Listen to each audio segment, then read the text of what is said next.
Ketika Ya'juj dan Ma'juj ini keluar dari tempat mereka, benteng tembok raksasa yang dibuat oleh Raja Dzulqarnain telah jebol. Begitu mereka akan melewati danau Tobari atau Tigris ya. Dan yang di hadapan itu, kelompok mereka yang di depan, mereka minum sampai habis air danau itu. Ketika yang di belakang lewat, mereka berkata, barusan masih ada air, sekarang sudah habis. Bayangkan, saking banyaknya mereka itu air danau sampai habis dimakan. Itu sama rombongan yang di depan aja.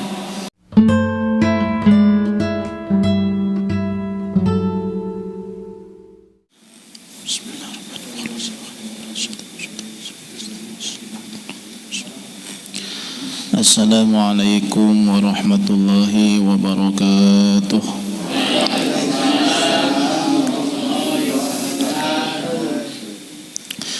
Bismillah walhamdulillah wassalatu wassalamu ala rasulillah Sayyidina Muhammad ibn Abdillah wa ala alihi wa sahbihi wa mawalah.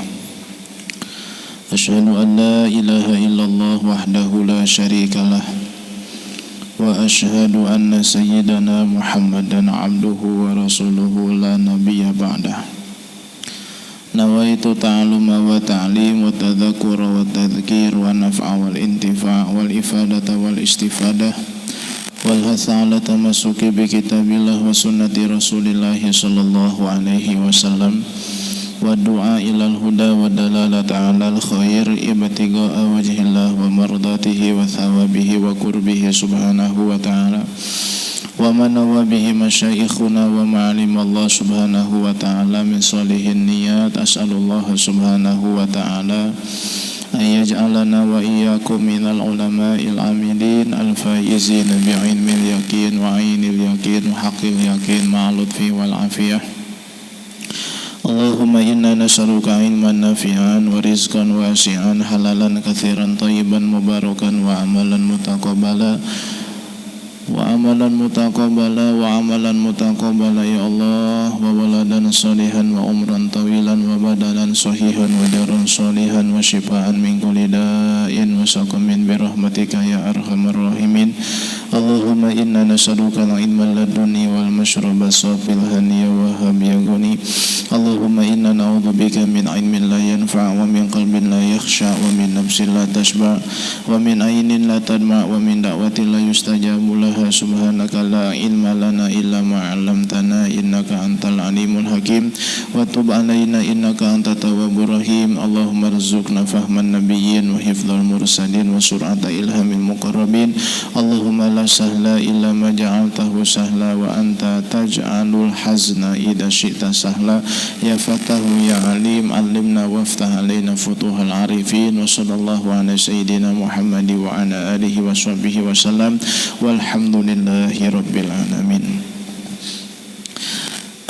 Hadirin wal hadirat rahimakumullah, yang saya hormati segenap para sesepuh tokoh masyarakat, bil khusus Bapak Ustadz Dimas Kun, Bapak Ketua RT, dan seluruh ibu dan bapak sekalian yang hadir pada malam Rabu ini. Mudah-mudahan semuanya diberikan kesehatan, diberikan panjang umur, diangkat derajatnya oleh Allah Subhanahu wa ta'ala. Amin ya Allah ya Rabbal alamin. Baiklah ibu dan bapak sekalian, untuk mempersingkat waktu, kita langsung saja melanjutkan kajian yang pertama, kitab Jauharatul Tauhid. Namun sebelumnya, seperti biasa, kita membaca surat Fatihah terlebih dahulu. Kita hadiahkan kepada para ulama, salafus soleh, para wali-wali Allah, terutama kepada pengarang kitab yang kita pelajari setiap malam Rabu, dengan harapan Allah memberikan keberkahan dan ilmu yang bermanfaat kepada kita semua, sebagaimana Allah memberikan ilmu yang bermanfaat kepada pengarang kitab yang terdahulu, terutama kitab yang sedang kita pelajari setiap malam Rabu ini.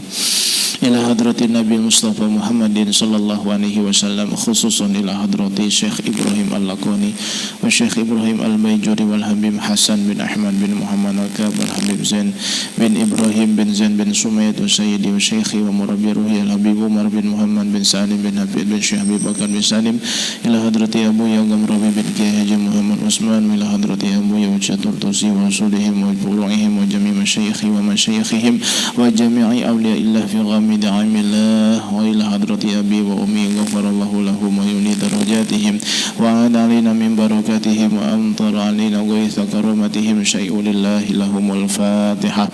أعوذ بالله من الشيطان الرجيم. بسم الله الرحمن الرحيم. الحمد لله رب العالمين الرحمن الرحيم مالك يوم الدين إياك نعبد وإياك نستعين اهدنا الصراط المستقيم صراط الذين أنعمت عليهم غير المغضوب عليهم ولا الضالين آمين. بسم الله الرحمن الرحيم. قال المصنف رحمه الله تعالى ونفعنا به وبعلومه في الدارين.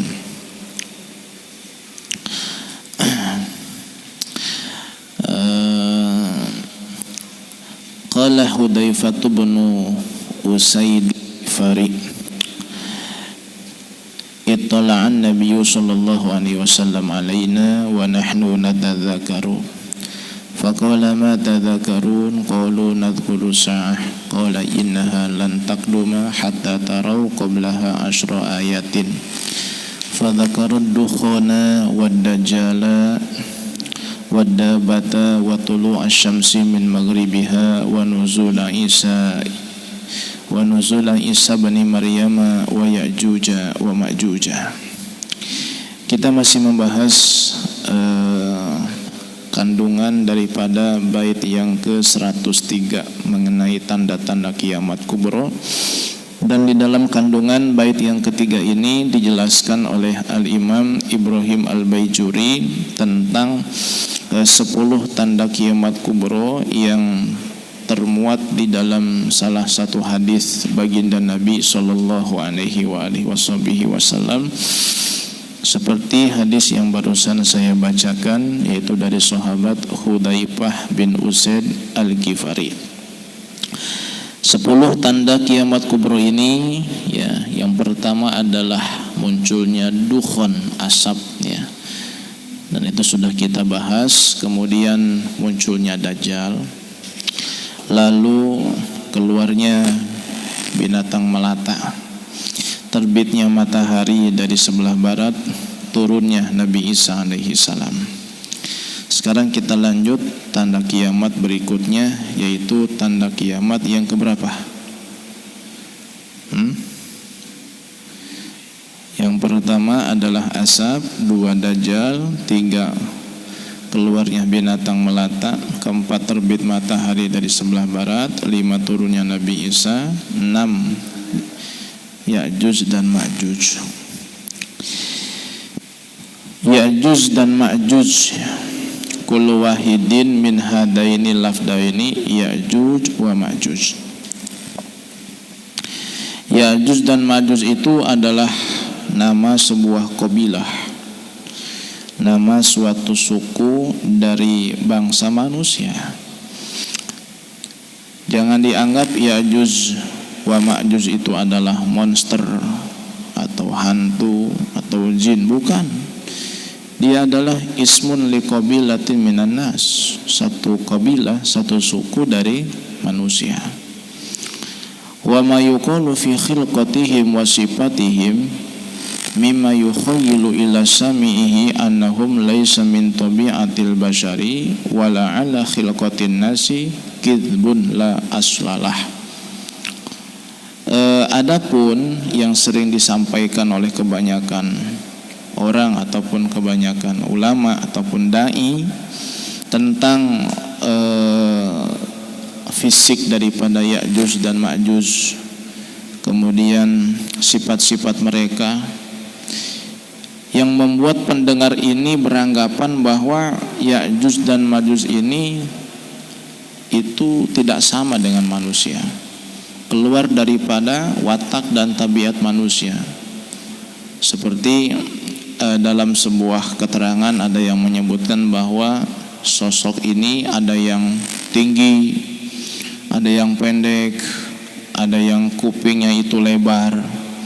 Satu kuping dipakai buat alas tidur, kuping yang satunya untuk selimut dan sebagainya. Nah, hal-hal yang disebutkan tentang Ya'juj dan Ma'juj itu ya oleh pensyarah ataupun yang memberi catatan kaki di dalam kitab Tuhfatul Murid, syarah daripada Jawahirut Tauhid, itu adalah kidbun, satu kedustaan, la aslalah, yang tidak ada asalnya. Artinya seandainya pun ada sanadnya, mungkin sanadnya lemah ataupun diriwayatkan dari sebagian orang yang sifat adilnya, amanahnya ataupun keilmuannya atau hafalannya bermasalah, sehingga tidak bisa menjadi pegangan ya. Maka yang saya sampaikan di sini apa yang disampaikan oleh Al-Imam Al-Hafidh Ibnu Katsir di dalam kitab tafsirnya tentang siapakah Ya'juj dan Ma'juj itu dan bagaimana. Al-Imam Ibnu Katsir di dalam kitab tafsirnya, saya punya ya 4 jilid atau 4 juz, tergantung cetakannya. Beliau mengatakan hum min sulalati Adam alaihi salamu kama sabata fi sahihaini. Ya'juj wa Ma'juj adalah keturunan Nabi Adam, berarti dari bangsa manusia. Sebagaimana hal yang demikian itu disebutkan di dalam 2 kitab sahih, yaitu kitab Sahih Bukhari dan Sahih Imam Muslim. Ada ulama yang menyebut tentang sifat-sifat Ya'juj dan Ma'juj, fisiknya, bentuknya, panjang pendeknya, segala macam, seperti Imam Wahab bin Munabbih. Apa yang disampaikan oleh Imam Wahab bin Munabbih tentang ciri fisik daripada Ya'juj dan Ma'juj yang orang mendengarnya pasti beranggapan dia itu adalah sosok yang bukan daripada manusia. Riwayat yang disampaikan oleh Imam Wahab bin Munabbih di dalamnya terdapat gharabah, terdapat suatu hal yang asing begitu ya. Bahkan diriwayatkan dari riwayat-riwayat yang tidak sahih begitu. Bahkan ada nakaroh, ada kemungkaran yang disampaikan itu. Sedangkan yang disepakati di dalam kalimat-kalimat Quran dan hadis Nabi SAW bahwasanya Ya'juj dan Ma'juj ini kasratuhum, banyak sekali, syiddatu ifsadihim, dan mereka sangat membuat kerusakan di mana-mana. Sebagaimana disebutkan di dalam hadis Nabi secara tegas dan lugas, Nabi mengatakan wa yab'atsullahu Ya'juj wa Ma'juj, dan nanti Allah akan mengutus, akan mengeluarkan ya Ya'juj dan Ma'juj, yang mana sekarang ini mereka masih terkurung ya di satu tempat begitu, karena mereka tidak bisa menyeberangi ya ataupun melewati tembok raksasa yang dibangun oleh Raja Iskandar Dzulqarnain, yang mana kisah itu disebutkan di dalam surah Al-Kahfi ya, di ayat-ayat terakhir, lembaran-lembaran terakhir surah Al-Kahfi. Jadi banyaknya Ya'juj dan Ma'juj ini sampai dikatakan dalam Quran itu wahum min kulli hadabin yansilun, dari setiap penjuru mereka bakal keluar. Bahkan Ibnu Abbas mengatakan ya, ketika Ibnu Abbas melihat anak-anak kecil sedang bermain, yang namanya kecil kan main, kadang-kadang main tengkurup-tengkurupan ya, saling tindih begitu. Ketika Ibnu Abbas melihat anak kecil yang sedang bermain saling tindih ya, tengkurup-tengkurupan, saling tumpuk, kata Ibnu Abbas, hakada yakhruju Ya'juj wa Ma'juj, begini jugalah nanti ketika Ya'juj dan Ma'juj keluar. Artinya sangat banyak sekali, sangat banyak sekali. Bahkan dikatakan lebih banyakkan bangsa Ya'juj dan Ma'juj daripada bangsa manusia lain selain daripada kalangan mereka ya. dan yang paling buat kerusakan itu Ya'juj dan Ma'juj, sebagaimana disebut dalam hadis Nabi sallallahu alaihi wasallam, fayamurru awailuhum ala buhairati Tabariyah fayashrabuna ma fiha wa yamurru akhiruhum fayaquluna laqad kana bihadihi marrahmaun. Ketika mereka melewati sebuah danau Tobari. Danau Tobari itu di daerah sana, daerah mana? Rusia kalau tidak salah ya. Daerah Tobaristan itu. Ketika Ya'juj dan Ma'juj ini keluar dari tempat mereka, benteng tembok raksasa yang dibuat oleh Raja Dzulqarnain telah jebol, begitu. Mereka akan melewati Danau Tobari atau Tigris ya. Dan yang di hadapan itu, kelompok mereka yang di depan, mereka minum sampai habis air danau itu. Ketika yang di belakang lewat, mereka berkata, barusan masih ada air, sekarang sudah habis. Bayangkan, saking banyaknya mereka itu air danau sampai habis dimakan. Itu sama rombongan yang di depan aja. Rombongan yang di belakang mereka itu nggak kebagian minum air. Saking banyaknya Ya'juj dan Ma'juj. Wa yuhsaru Nabiullah Isa alaihi salam wa ashabu hatta yakuna ra'su thawri li ahdihim khairan min mi'ati dinarin li ahadikumul yawma. Ketika Ya'juj dan Ma'juj ini sudah menyebar ke seluruh dunia hingga membuat Nabi Isa beserta para sahabatnya kaum muslimin terkepung, tidak bisa keluar, tidak bisa kemana-mana. Bahkan pada saat itu saking sulitnya makanan, kata Nabi SAW, kepala sapi itu lebih disukai daripada memiliki uang sebanyak 100 dinar.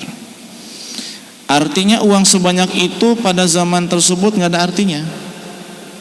Jika dibandingkan dengan kepala seekor sapi, kepalanya doang, nggak tuh, kepalanya doang, masih lebih berharga kepala sapi daripada 100 dinar. Sedangkan 100 dinar itu kalau kita konversikan ke mata uang rupiah ya, 1 dinar itu kurang lebih 4 gram emas murni. 1 gram berapa duit? 1 juta ya, jangan pakailah tuh 1 juta lah deh. Ya 1 juta. Kalau 4 gram 4 juta. Berarti kalau 100 dinar berapa duit? 400 juta. Punya uang 400 juta itu nggak ada artinya. Masih ketimbang lebih baik punya kepala sapi buat makan daripada punya uang 400 juta tapi nggak punya beras seliter pun di zaman itu. Jadi mereka tuh diembargo, diboikot Nabi Isa alaihissalam dengan para sahabatnya. Nah dari riwayat ini bisa kita fahami, berarti Ya'juj dan Ma'juj turun setelah keluar setelah Dajjal. Ya'juj dan Ma'juj akan muncul atau keluar dari tempat mereka di zaman Kangjeng Nabi Isa. Di zaman Kangjeng Nabi Isa. Karena Dajjal itu kan ya sudah terbunuh ketika Nabi Isa alaihissalam turun dan membunuh Dajjal itu ya. Dan Nabi Isa akan tinggal di bumi selama berapa tahun? 40 tahun ya. Nanti di masa-masa Nabi Isa muncullah Ya'juj dan Ma'juj, sehingga Nabi Isa saya tidak sanggup menumpas mereka.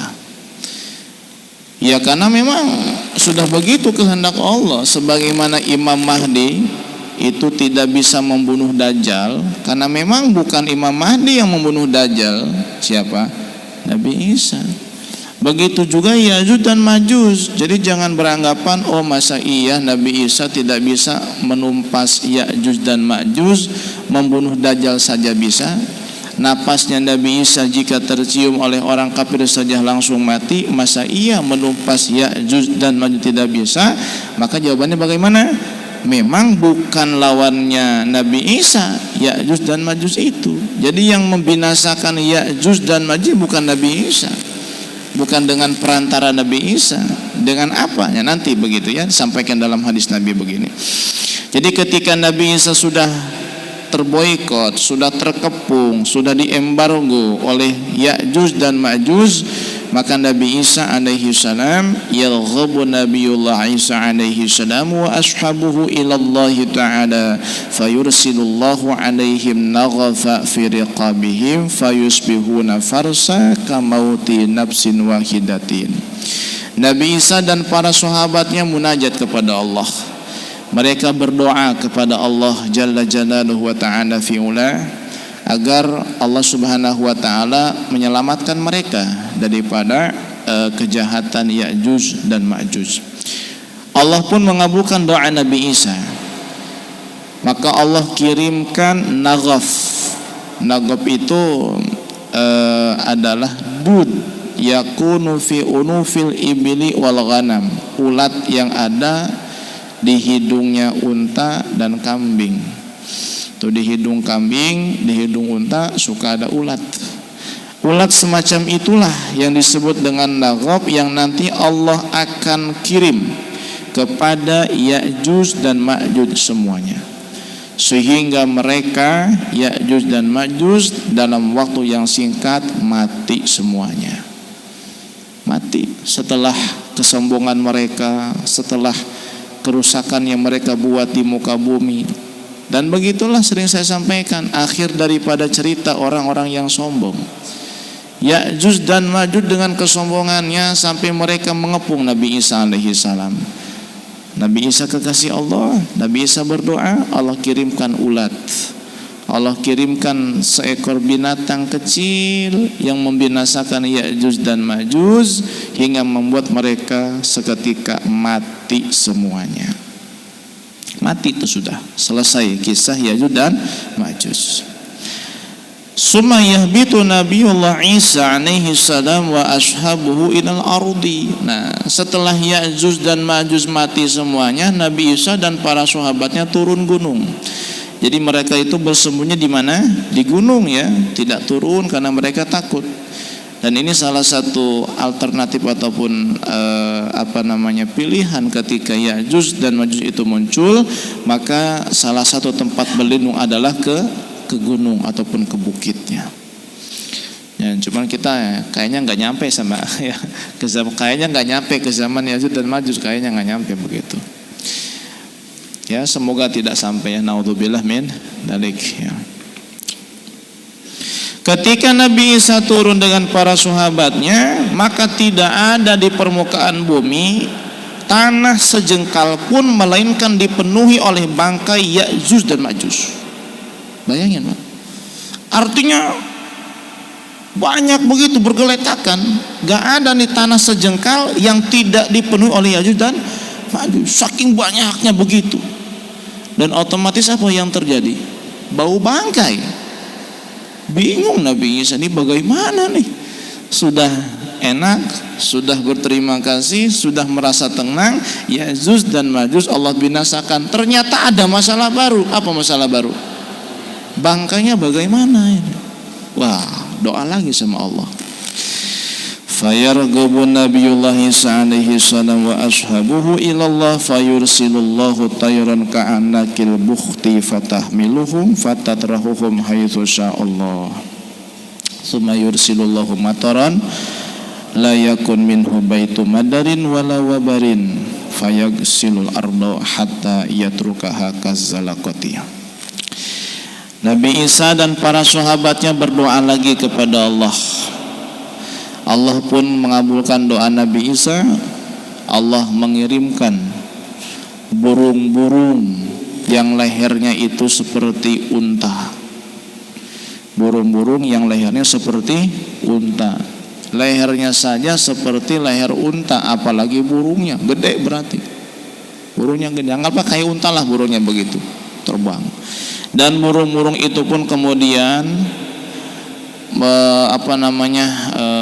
menangkap ya, mengangkat bangkai-bangkai Ya'juj dan Ma'juj lalu dilemparkan di tempat yang dikehendaki oleh Allah Subhanahu wa taala. Setelah bangkai itu habis, sudah tidak ada, baunya masih ada, masih ya. Maka Allah turunkan hujan, yang mana hujan ini rata menghujani, membasahi seluruh bumi, hingga tidak ada rumah yang terbuat dari bambu ataupun dari kayu ataupun dari batu, melainkan terhujani oleh hujan tersebut, hingga bumi ini pun bersih kazzalaqati, seperti cermin yang sangat bening dan bersih. Tuh, bersih. Udah gitu selesai sudah ya. Tinggal tanda-tanda kiamat yang lainnya. Yang lainnya. Wa hadza kulluhu qabla yaumil qiyamati wa ba'da dajjal. Kemunculan Ya'juj dan Ma'juj ini patut kita ketahui adalah sebelum hari kiamat dan setelah Dajjal. Jadi Dajjal dulu, kemudian nanti Nabi Isa turun, Dajjal dibunuh sama Nabi Isa, di zaman Nabi Isa barulah keluar Ya'juj dan Ma'juj. Berarti kalau bilang keluar sekarang sudah ada. Sudah ada. Jadi masih keturunan Nabi Nuh alaihi salam, dan keturunan yang beriman, ibu dan bapak sekalian. Karena di zaman Nabi Nuh yang kafir sudah binasa semua. Setelah Nabi Nuh alaihissalam berdakwah kurang lebih 950 tahun, ternyata pengikutnya sedikit, hanya 80 orang. 950 tahun, jamaahnya cuma 80. Kita ngaji di sini berapa tahun? Jangan putus asa, kok jamaahnya segini aja ya. Jangan begitu. Sabar. Nabi Nuh 950 tahun cuman 80. Semakin kurang ajar orang-orang kafir, hingga Nabi Nuh berdoa kepada Allah. Di dalam surah Nuh Allah abadikan doanya. Rabbi la tazar 'alal ardi minal kafirina dayyara. Ya Allah, jangan kau sisakan satupun orang kafir hidup di permukaan bumi. Artinya habisin semuanya, binasakan semuanya. Allah kabulkan doa Nabi Nuh, Allah kabulkan. Tapi pengabulan doa Nabi Nuh alaihissalam pun dengan proses. Allah perintahkan Nabi Nuh membuat bahtera. Nabi Nuh pun membuat perahu, tapi perahu itu dibuat dari kayu dan kayunya harus nanam dulu. Kapan jadinya tuh? Ini kelas Nabi loh, sekelas Nabi, gak simsalabim abrakadabra. Kan Allah bisa aja langsung nurunin perahu kan, langsung bisa, tapi enggak. Allah ajarkan kepada kita semua. Seperti itulah kadang-kadang Allah mengabulkan doa hambanya. Tetap dikabulkan, tapi kita jangan lupa ada proses. Bukan Allah tidak mampu sekejap mata mengabulkan apa yang kita inginkan. Bukan Allah tidak mampu mengabulkan doa Nabi Nuh untuk membinasakan seluruh yang kafir pada zaman itu. Allah sangat mampu. Tapi Allah tetap mengajarkan kepada kita segala sesuatu tidaklah instan. Yang instan cuman mie saja. Mie instan, begitu. Sabar ya. Nanam dulu pohonnya, udah jadi baru ditebang, dibuat perahu. Prosesnya itu kurang lebih 20 tahunan buat perahu itu. Nanam dulu pohonnya, Pak. Pohon apa yang dipakai? Sebagian ahli sejarah mengatakan pohon kayu jati. Saj, pohon kayu jati. Kalau tukang koka bilangnya pohon koka yang suka buat tasbih itu. Wallahu alam, yang benar mana Allahu alam. Itu semua catatan sejarah ya. Yang bisa benar bisa salah ya. Jenis kayunya begitu, kalau perahunya betul ya. Nah, jadi singkat cerita, setelah perahu ini jadi, kan turun air 40 hari 40 malam tidak surut hujan, tidak reda hujan. Tanah mengeluarkan air, langit menurunkan hujan. Banjir menerjang seluruh alam dunia pada saat itu. Tidak ada satupun yang kafir tersisa, semuanya mati binasa. Ini manusia yang sekarang hidup, termasuk hewan yang sekarang ada, ini adalah yang dulu ikut bahtera Kangjeng Nabi Nuh alaihissalam. Nah, dari turunan Nabi Nuh ini, berarti kan yang beriman ya, dari turunannya kemudian tahun-tahun selanjutnya itu nanti ada yang disebut dengan Ya'juj dan Ma'juj, itulah yang kafir ya. Dan sekarang ada mereka ya, kan di surat Al-Kahfi disampaikan ketika Raja Dzulqarnain bertemu dengan suatu kaum yang mana kaum ini mengeluhkan tentang sosok Ya'juj dan Ma'juj yang jika keluar dari tempat mereka akan membinasakan segala apapun yang mereka temukan. Ya, Raja Dzulqarnain ya, itu ketika zaman Kangjeng Nabi Khidir alaihi salam, Kangjeng Nabi Khidir alaihi salam, ada yang menyebutkan di zaman Kangjeng Nabi Daud ya, dan sebagainya begitu. Artinya Ya'juj dan Ma'juj sekarang sudah ada. Dari dulu sudah ada. Mereka berkembang biak sebagaimana berkembang biaknya manusia. Mereka kawin, menikah, kemudian melahirkan, dan jumlah mereka berlipat-lipat ganda daripada jumlah manusia. Nah, dalam satu riwayat dikatakan begini, tembok raksasa yang dibangun oleh Raja Dzulqarnain ini tiap pagi sampai sore mereka jebol. Ketika udah tipis nih kesorean, kata penghulu mereka, kata ketua mereka, tunda, kita istirahat semalam, besok kita jebol lagi ya, kita bobok lagi. Pas besok hari kerjaan mereka kemarin sia-sia, jadi tembok itu kembali seperti semula. Itu dalam satu riwayat. Dan begitu tiap hari, jadi nggak bakal jebol, nggak bakal bolong, sehingga mereka nggak bisa keluar dari tempat mereka, terhalang oleh tembok raksasa yang dibangun oleh Raja Dzulqarnain. Mungkin ada yang bertanya, kan sekarang zaman canggih ya, sekarang kan ada satelit, masa iya tidak terdeteksi tempat mereka oleh satelit yang ada di mana, di angkasa sana? Ternyata tidak semua daerah di bumi bisa terdeteksi oleh satelit luar angkasa. Masih banyak tempat-tempat di bumi yang misterius ya. Salah satunya mana tuh, yang di laut sana tuh apa, segitiga Bermuda, itu masih misterius sampai sekarang. Kenapa kalau kapal lewat ke situ hilang? Berarti kan meskipun sekarang zaman canggih, zaman internet, satelit, masih tetap ada hal-hal yang tidak bisa terdeteksi di permukaan bumi oleh canggihnya satelit. Termasuk keberadaan Ya'juj dan Ma'juj belum terdeteksi di mana.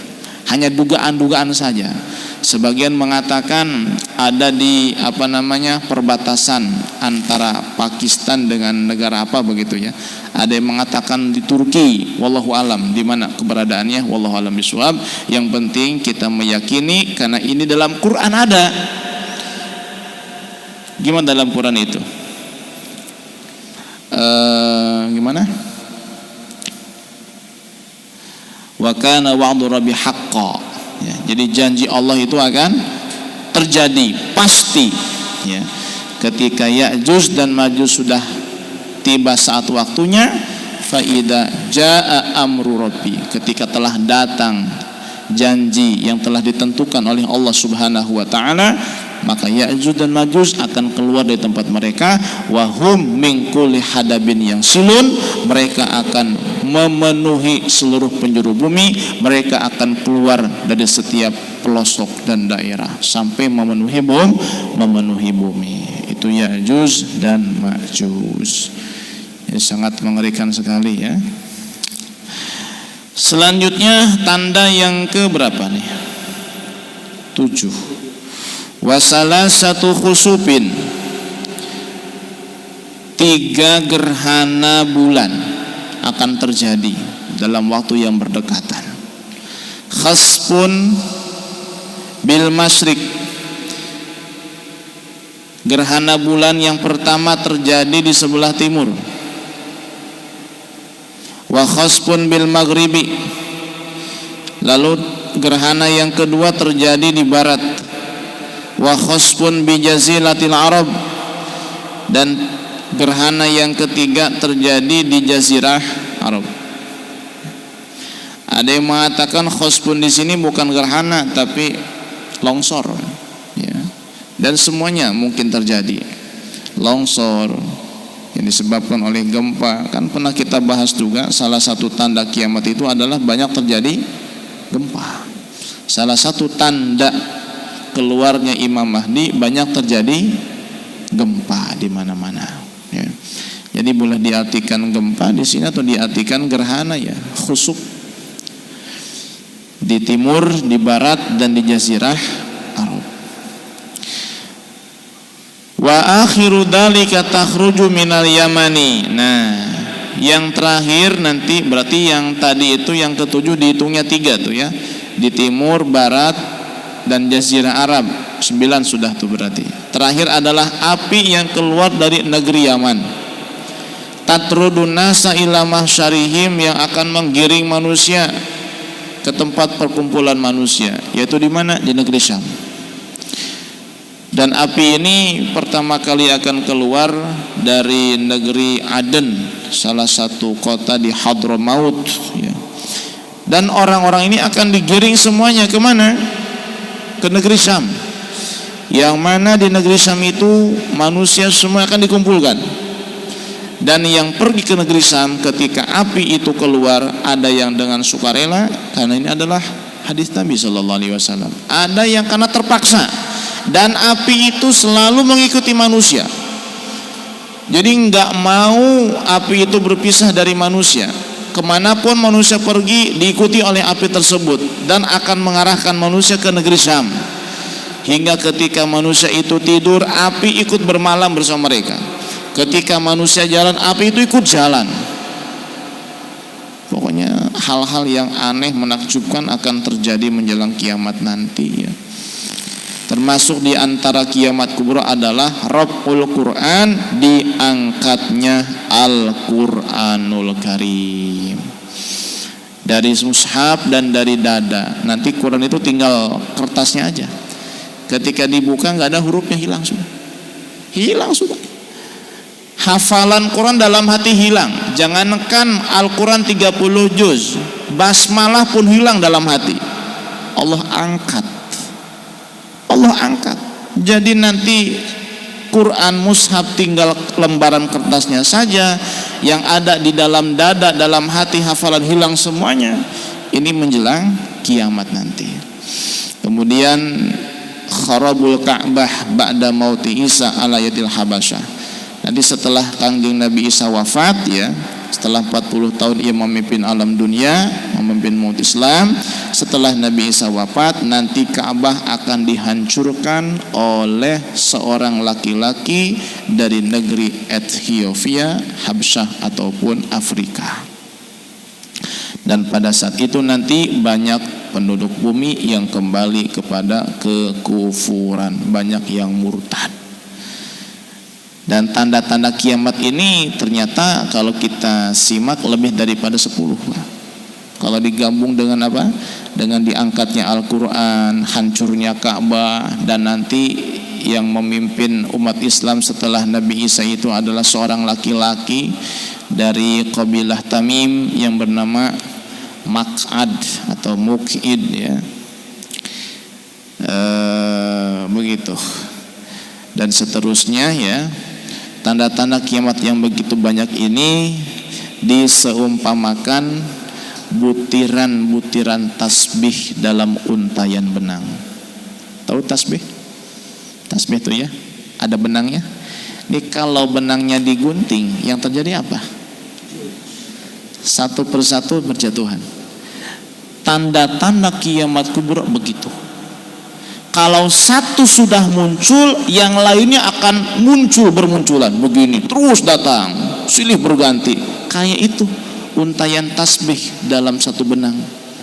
Ketika digunting benangnya, diputus benangnya, akan berjatuhan.